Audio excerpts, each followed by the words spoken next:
In Mali, there's growing concern over how French and local forces are handling the fight against Islamists. Namely, information is lacking on civilian casualties, and Malian troops are now being accused of war crimes. We managed to get exclusive footage of their alleged atrocities and spoke to local journalist Gonzalo Wancha about its origins. As we continue moving north, we find reports of extrajudicial killings and evidence of war crimes.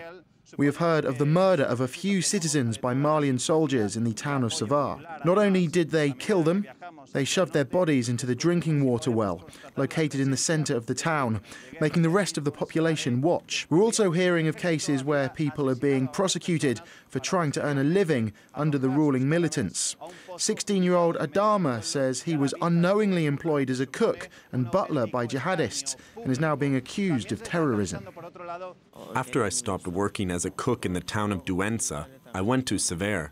There I met an old man and asked him for a drink of water. He said that he won't share water with terrorists. I said that I wasn't a terrorist and I was just thirsty. Then I was put into prison. I am no terrorist. I didn't even know that I was working with militants. I only realized that through the rumors I started hearing, and then when everyone went on to the front line. I was just cooking food for them. No one even talked to me.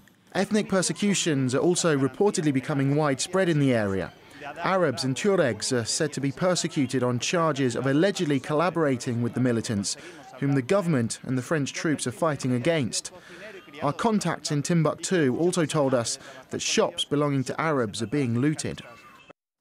The French, after retaking the final major city of Kidal from the Islamists, say they will soon leave Mali, handing operations over to government troops. Claude Venus, international consultant and former deputy speaker of the Belgian parliament, says this is a bad idea, considering the low discipline and lack of funding in the West African nation.